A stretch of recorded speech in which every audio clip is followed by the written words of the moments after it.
Subscribe करे खातिर लाल button दबाई और भोजपुरी के ताजा अपडेट पहले पावे खातिर घंटी वाला बटन दबाई। छपरा जिला भोजपुरी पर वो लोग के बहुत बहुत स्वागत बा। जी हाँ, भोजपुरी के सुपर स्टार खेसारी लाल यादव के हमनी के पिछला न्यूज में चर्चा कैले रहे सन उनकर नया आगामी फिल्म के बारे में। जी हाँ, वो लोग जानी कि उनकर फिल्म आवताटे राजा जानी। जी हाँ, राजा जानी फिल्म के पोस्टर यानी फर्स्ट लुक रोल लोग के सबसे पहले छपरा जिला भोजपुरी के माध्यम से सबसे पहले देखावल गई रहे। तो रोल लोग को बता दी कि उनकर अभी एगो और फिल्म आ रहा बटे, ओकर अभी हमनी के चर्चा करे जा रहा बनी। जी हाँ, लगातार खेसारी लाल यादव 2017 में धमाका पर धमाका करत नजर आ रहा बने।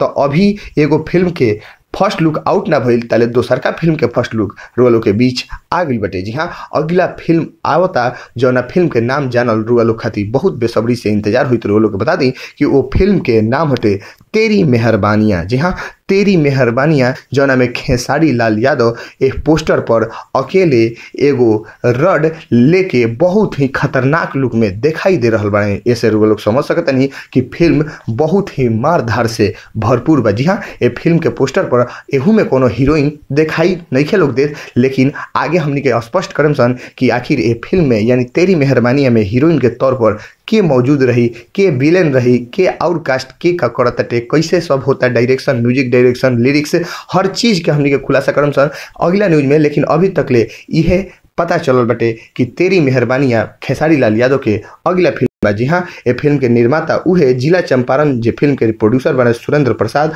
और डायरेक्टर बने लाल बाबू पंडित, उहे लोग ये फिल्म के यानी ई लगा के तीसरा फिल्म हो गई यानी जिला चंपारण 1, ओकरा बाद से दूसर का हो गई तेरी मेहरबानियाँ, राजा जानी 3। यानी समझ ली कि ये लोग एकदम खेसारी लाल यादव के पीछे खुल के पीछे पड़ गई लोग खेसारी लाल यादव के सुपरहिट फिल्म लेवे खातिर। जी हाँ, भोजपुरी के ताजा खबर वो लोग बीच से ले आवता है। बस लाल बटन दबा के सब्सक्राइब करिए और घंटी वाला बटन दबा के सब